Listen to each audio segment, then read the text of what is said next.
On today's show, I'm looking at 5 free agents the Rangers could sign, starting pitchers, including that wouldn't cost too much money, including one who might just be the very best pitcher in this free agent class. All that and more on this episode of Locked On Rangers. Let's get into it.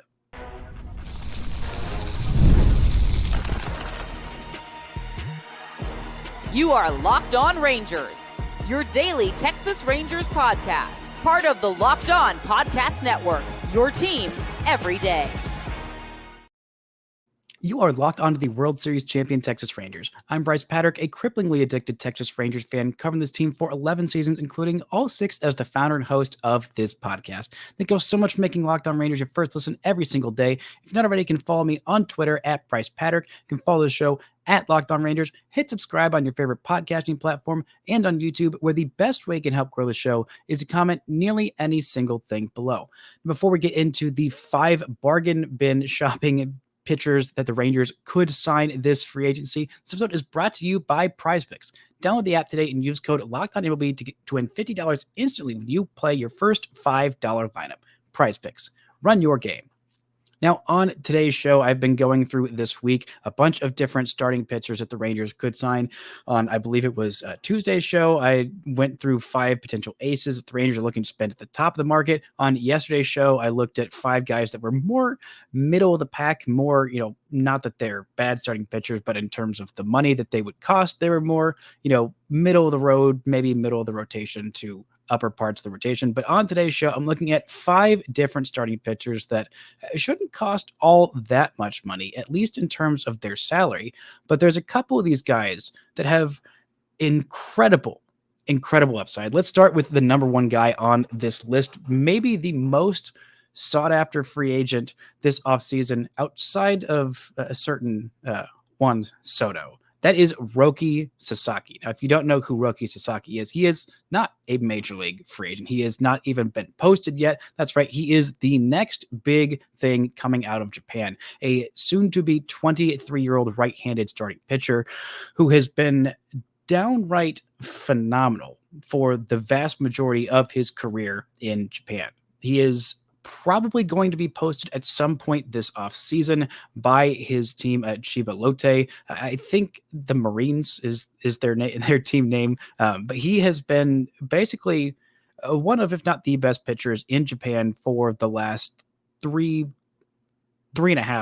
4-ish seasons. He is very young. He is very talented. If you watch the World Baseball Classic back in whatever year that was, 2023, the random guy for Team Japan that just came out of the pen throwing absolute gas, 100, 102, I believe was his fastest pitch in that game. You're like, who the heck is this? Roki Sasaki is this. He's a guy who is a 3-pitch mix, a fastball, a slider, and a splitter, all of which are absolutely phenomenal pitches. I talked a little about him in an episode, I think a few months ago, when it looked like he was going to be posted this offseason, whether it's in 2024 or 2025. But I think somewhere this winter, Roki Sasaki will be posted. He has been a guy who is a strikeout king in a league that does not strike out that much. It is a league where contact is more valued in the MPB. It is harder to get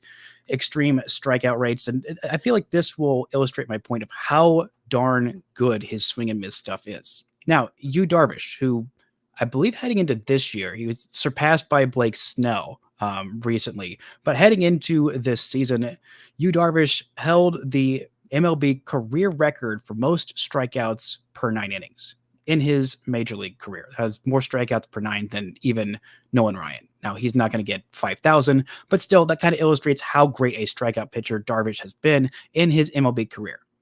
In MPB, in 1,268 innings, he had 8.9 Ks per 9. This is the Ks per 9 of all these different Japanese pitchers to kind of compare him to, so you kind of know what the deal is. Yoshinobu Yamamoto, who came over this year, signed a, 11-year, $300+ million deal with the Dodgers. He was fantastic in Japan. In 967 innings in MPB, he had 9.2 Ks per 9, so a little bit better than Darvish. Kodai Senga, the Mets ace, had 10 Ks per 9 in 1,340 career innings in MPB. Shohei Ohtani. You might know that guy. He's also a pitcher. We might have forgotten because he hasn't pitched this year. 10.4 Ks per nine in MPB in 565 innings. That was phenomenal. Senga, 10, phenomenal. Anything over 9 is really darn good. Heck, even Darvish's 8.9 was really good. But the bar right here, 10.4 Ks per nine for Shohei. Roki Sasaki in 414 and 2/3 innings is at 11.4 Ks per nine for his career. Not just one season, for his career in Japan. Incredible. One whole K per nine better than Shohei Ohtani, who was better than everybody else. This kid is electric. He is phenomenal. There are some concerns with him, though, in terms of, are the Rangers going to be mainly the signability for the Rangers, not for anybody else. Roki has wanted to come over to Major League Baseball for a while. It has been, on his mind. He wants to come over even before he turns 25, before he hits those 6 seasons in MPB, to make him a full-fledged free agent, to be able to sign a crazy deal like Yamamoto did of the 10 years and $300 million, because, free agents under the age of 26 are so freaking rare. But he's like, no, I don't care. I don't care about that. I want to come over to Major League Baseball right now. I am good enough right now. He has been good enough for probably a couple seasons now. I mean, this kid is absolutely electric. This year, though, there have been a little bit of concerns, a little bit of a down year. And by a down year, I mean compared to his other couple seasons. His first full season in the equivalent of the highest league in Japan, 129 innings, a 2.02 ERA, and 173 strikeouts in just under 130 innings. Last year, 2023, a 1.78 ERA, 135 strikeouts in 91 innings. This year, the down year, the bad year, a 2.35 ERA in 111 innings with 129 strikeouts. His stuff is down a little bit this year across the board. He has been used quite a bit. He has thrown quite a few innings, especially as a kid. I mean, there was this big Japanese high school baseball tournament where he threw, I believe it was almost 200 pitches in a 12-inning no-hitter. And that was one of, I believe, 4 outings that he had in like an 8-day span where he threw, I want to say 800 to 1,000 pitches in about the span of a week. Something crazy, absolutely crazy. There's a lot of usage there. So there's a lot of concern. He had an unspecified arm injury this year, missed some time. His velocity was down across the board on all of his pitches. I mean, he was averaging around 99 miles an hour in 2023 with the fastball. That was down 2.1 miles per hour. The splitter velocity was down a mile an hour. The slider velocity was down 3.5-ish miles per hour this year. The swing and miss rate, the chase rate, all the effectiveness of those pitches was down across the board. Still, again, like I just told you, a bad season for him with a 2.3 ERA in 111 innings. Like, this kid is so freaking good. Now, I do a little bit about how much his usage was as a kid, throwing so many pitches from such a young age, and the velocity being down and the unspecified arm injury always gives me a little bit of the heebie-jeebies. But the upside on this kid is through the freaking roof. It is absolutely incredibly high. The Rangers have already admitted to scouting to him. The trip that Chris Young went on to go a scout in Japan right before, or I guess as they were announcing his extension signing, that was to go see this guy, because this guy is absolutely electric. And I think the Rangers are going to make him a pretty high priority this offseason. Now, everyone is suspecting the Dodgers to be the favorites to sign him and everybody, and every free agent that's ever lived outside of, I think Juan Soto is the first big free agent the last 3 years that everyone hasn't been like, oh yeah, the Dodgers are going to go get him. But I think Chris Young's pitch to Yamamoto, to Roki Sasaki will be, hey, do you want to go sign with the Dodgers and be the 3rd most famous Japanese pitcher on that team? Or do you want to have a team all to yourself? Do you want to have a guy like Jacob deGrom to learn from? Do you want to go be a 1-2 over here and kind of be your own star, as opposed to, at the very most, the 2nd most famous Japanese pitcher on the Dodgers? Maybe he'd be more famous than Yoshinobu Yamamoto. I'm not entirely sure, but there's no way he's going to outsign Shohei Ohtani.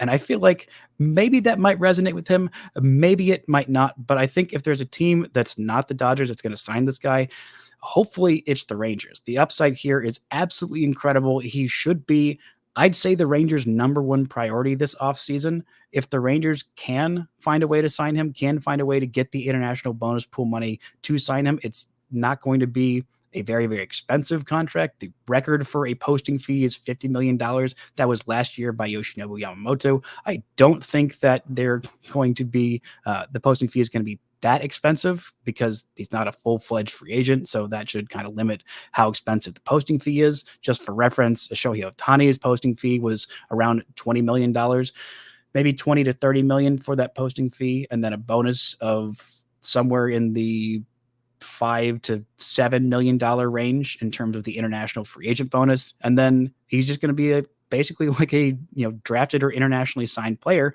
and that he's going to be pre-arbitration for his first 3 years and then go through ARB in the next 3 years. So 6 years of control of a guy who has got an upside through the freaking roof, who is still so young, has yet to turn 23. That's going to happen in early November.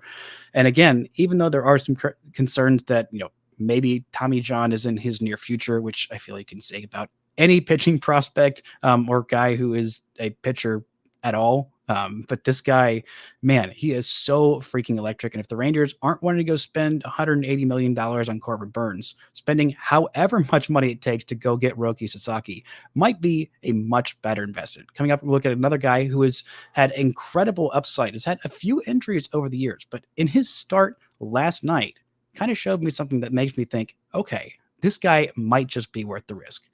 Right after this word from our sponsors.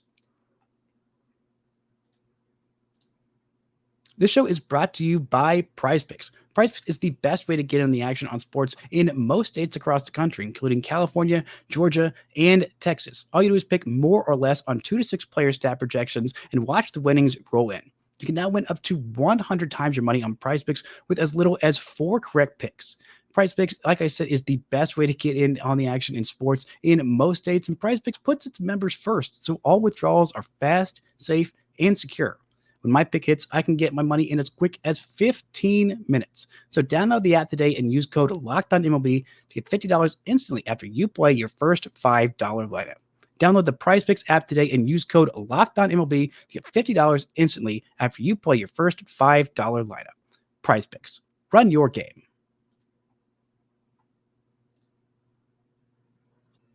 Shout out to the Everydayers for making Locked On Rangers your first listen every single day. On tomorrow's show, we'll be looking at internal Rangers free agents, guys like Nathan Eovaldi, like Kirby Yates, and decide who the Rangers should prioritize bringing back next season. Now, the number 2 guy on this list, calling them bargain bin feels a little disrespectful, but guys who there's a lot of question marks, and I feel like there are no more question marks about any free agent pitcher. No pitcher has more question marks than Walker Buehler, the number 2 guy on my list.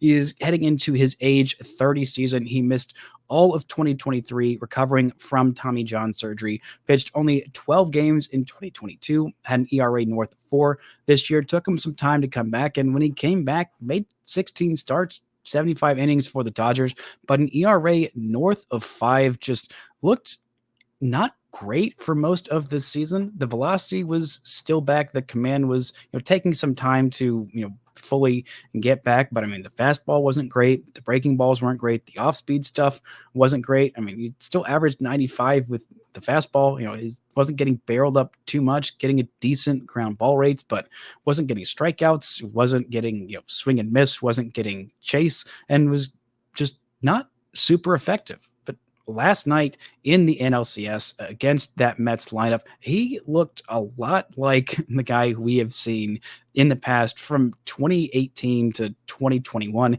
He was one of the best pitchers in baseball. I mean, he finished top 10 of the Cy Young voting twice. He finished 3rd in Rookie of the Year voting back in 2018 as a 23-year-old. He was an All-Star twice. That was 2019 and 2021. Probably would have been an All-Star again in 2020 had there been an actual All-Star game and not COVID. Finished 4th in Cy Young voting back in 2021. By far his best season. Threw over 200 innings that season at 207 and 2/3 innings, 212 strikeouts, an ERA plus of 171, which was was the best in Major League Baseball. He was very freaking good. And then he had Tommy John surgery in 2022. At times, it looked like he was about to come back. A few other different surgeries have kind of left him off the rails, and there's just a bunch of questions. But last night, the swings and misses that he was getting off of his sweeper, off of his knuckle curve, off of his four-seamer and cutter, off of everything, he looked downright unhittable. He got 9 swings on the sweeper, 6 swings and misses. On the knuckle curve, 7 swings. 6 of those were swings and misses. The only one that wasn't a swing and miss was a foul ball. No one put that in play at all. 18 swings and misses in 4 innings of work in an NLCS game. He looked downright electric. There is definitely something in there with Walker Buehler, and according to Spotrac, he is projected to sign a 1-year, $3.9 million deal.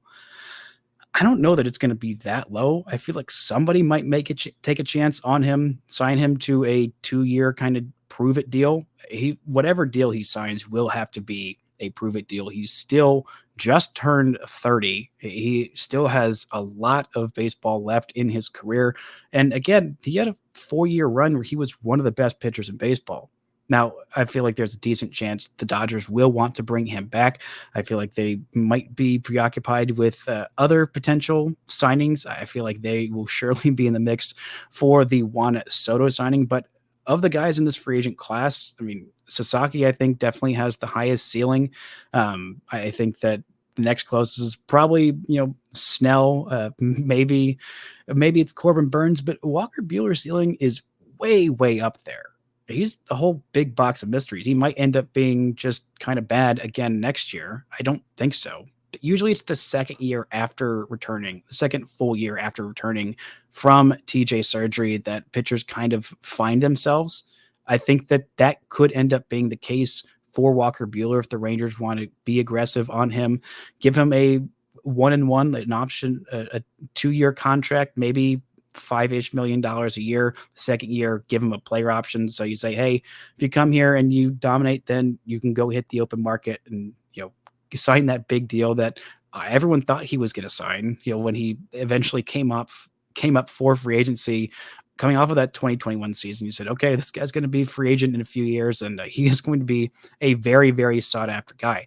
I think the Rangers should be aggressive with Walker Buehler. I feel like there will be quite a few teams that want to get on this buy low action with them, or maybe there won't be. I'm not entirely sure, but he is one of the most interesting guys on this free agent market. Another guy that I think is very, very interesting, who has pitched in these playoffs, Alex Cobb. Heading into his age 37 season, he has been around for quite some time, and he's been fairly effective the last few years. This year, injuries kind of derailed his season. A bunch of different injuries, not just a one-off thing. He dealt with a shoulder injury in August. He dealt with finger blisters, hand injury in August as well.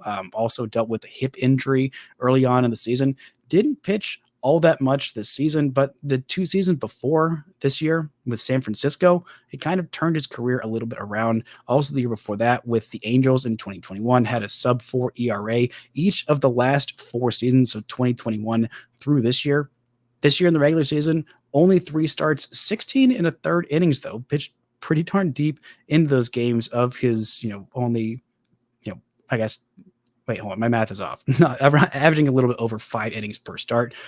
But in 2023, he was an all-star, pitched over 150 innings, was 1 out shy of 150 innings as a 34-year-old with San Francisco in 2022. If the Rangers think that he can be healthy, he's not much of a guy who's going to get a whole bunch of strikeouts, but he's been fairly consistent, more of a sinker, splitter, curveball kind of guy, basically just those 3 pitches. But he knows how to use them. He knows how to be effective. He's been in the big leagues for what feels like forever.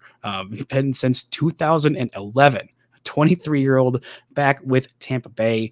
I think the Rangers might have played against him in 2011. Was that? Yeah, both years they played against the Rays. I don't remember if Cobb made a start in that wild card or in that ALDS. I don't think he did. No, he didn't. He did not make the roster in 2011 in the postseason with the Rays, where the Rangers beat them to go on to the World Series the second time in a row where they would lose. But Cobb, I think, is a really interesting guy on this market. He is out of the ALCS. He made 1 start and was okay, not great, but landed on the IL, so he is ineligible. Should Cleveland even get to the World Series, he is not going to be eligible to be on their World Series roster or to make another start in this ALCS.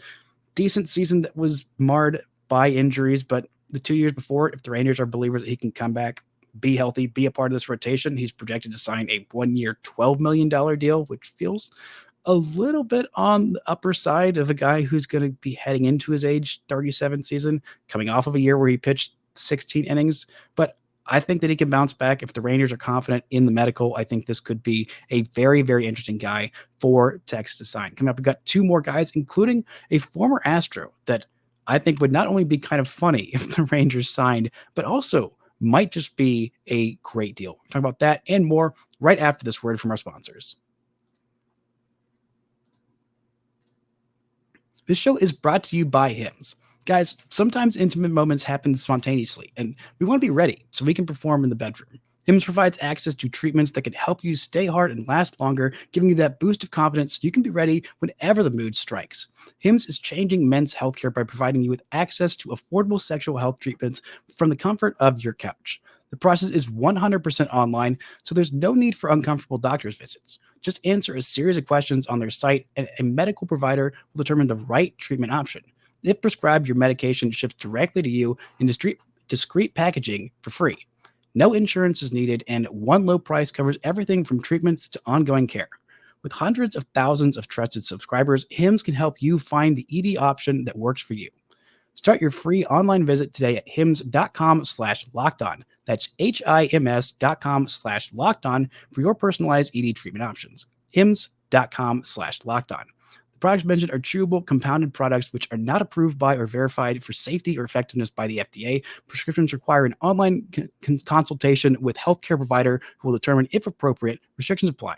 See website for details and important safety information. Subscription required. Price varies based on product and subscription plan. Now, shout out to the Everydayers for making Locked On Rangers your first listen every single day. On next week's shows, I'll be having a guest, a former Rangers big league pitcher who spent some time in Japan to talk about his career and what life looks like after it. Now, let's look at the number 4 buy low candidate for the Rangers in terms of starting pitchers this free agency period. Number 4, I have Spencer Turnbull, the former Bama boy. A little bit of why I'm wearing this shirt here. Maybe if the Rangers bring back him and David Robertson, having 2 Bama boys on the team would be very great for my specific rooting interest, but not just because he's a Bama boy, but Spencer Turnbull coming off of a really darn good season. I want to say the best of his career, not the most durable, not the longest of his career, but he was an integral part of the Philadelphia Phillies this past season, heading into his age 32 season, spent 16 games, threw in 16 games, started 7 of those. And as a starter, he was incredibly effective. He was a very freaking good starting pitcher, had 7 starts, like I said, a 1.78 ERA in those 7 starts, averaging just one. He's 35 in a third inning, so basically 5 innings per start. He was very effective, more than a strikeout per 9 innings, a little bit less than around 3-ish walks per 9 innings. It's not a guy who's going to pitch you super deep into games, but they had a lot of injuries in their rotation in Philadelphia, and he stepped up a 2.65 ERA between the bullpen and the rotation. Basically lost his spot in the rotation because the Phillies had a lot of really darn good starting pitchers, and Turnbull, as good as he was, there were just some better options for Philly. He was fine out of the pen, over a strikeout per 9 innings per inning this year, 9.6 Ks per 9, 3.3 walks per 9. He spent some time on the IL this year. I don't know exactly when he is going to, make his. I think he should be healthy for the regular season. I don't know how many starts the Rangers could bank on him, starting. He's not had a season where he pitched over 150 innings in his career. The closest he got was 148 in the third innings. Back with Detroit, he had a 4.5 ERA back in 2019. A really buy low guy who I think the Rangers, maybe you think of it kind of like a Michael Lorenzen deal heading into this year, of a guy who maybe he's in the rotation, maybe he moves to the bullpen and kind of more of a bulk role, depending on how healthy everybody is in the rotation. I think that might be more of where the Rangers are looking if they don't end up signing somebody at the top end of this pitching class, if they don't get, somebody like a Burns, like a Max Fried, or even like a Roki Sasaki. I think Turnbull could be a decent buy low option, especially a contract of projected 2 years, 8.8 million. So $4.5 million per year.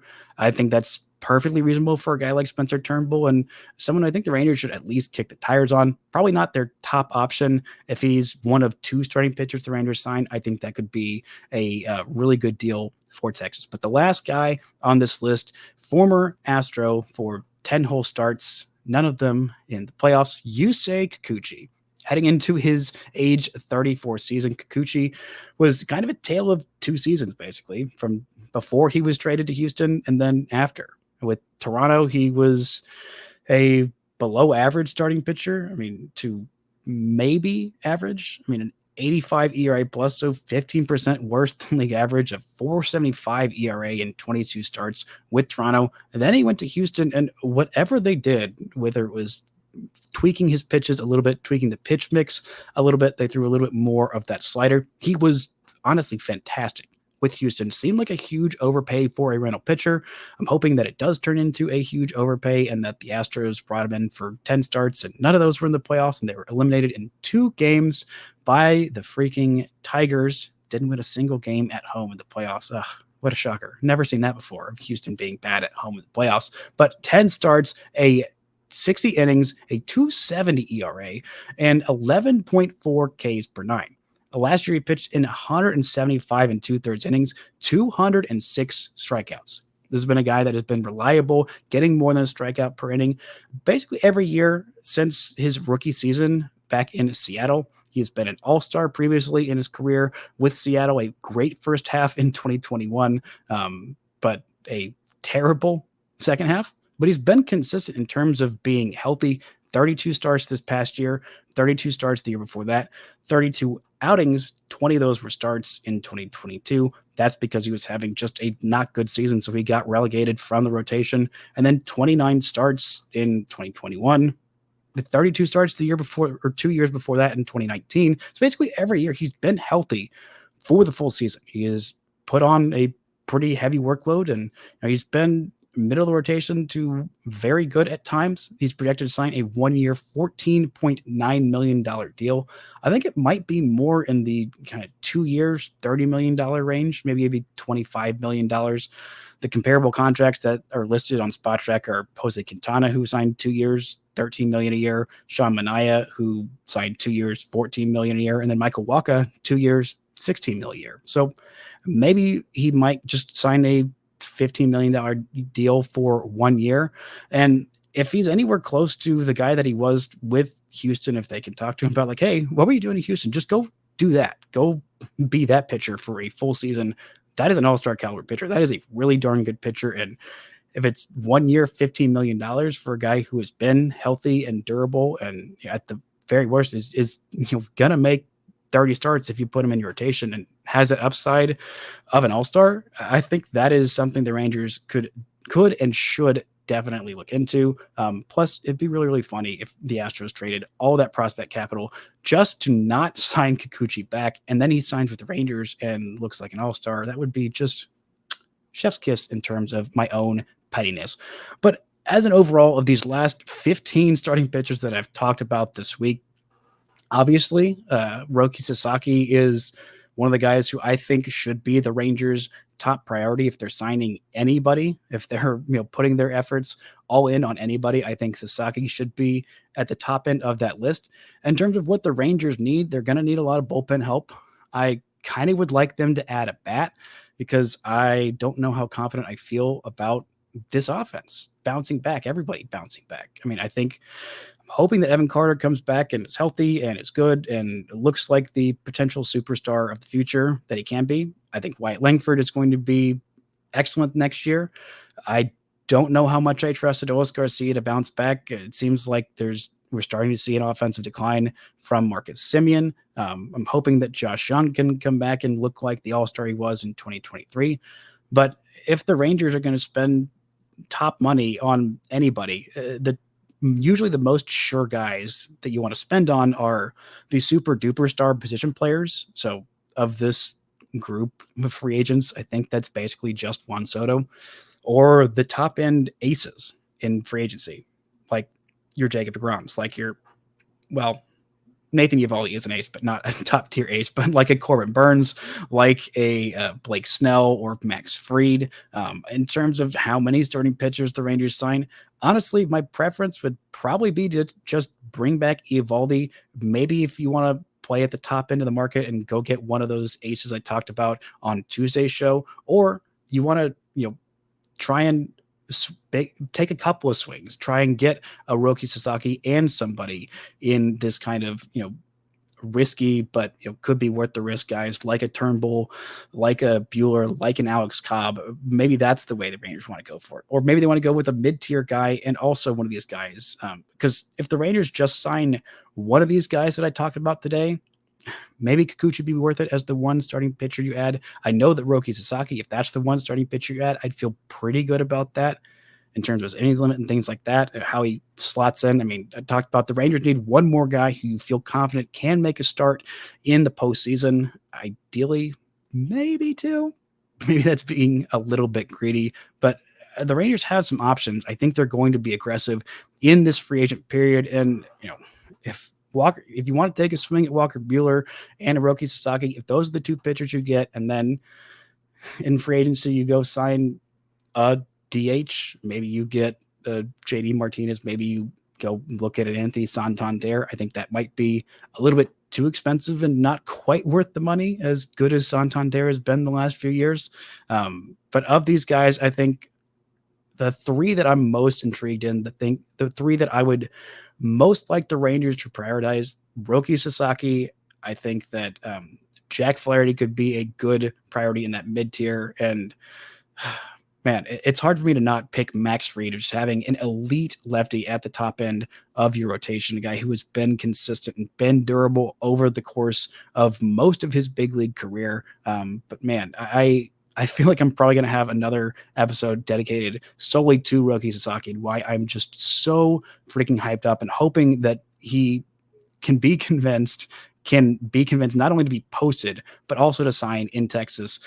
And man, a top three trio of pitchers of Roki Sasaki plus Jacob deGrom plus Kumar Rocker, if those are your game 1, 2, 3 starters in a playoff series, oh boy, that is as dangerous a trio of starting pitchers as we will have seen in a long, long time. But that's going to do it for today's show. Thank y'all so much for listening and subscribing. And until next time, don't forget to enjoy World Series champion Texas Rangers baseball.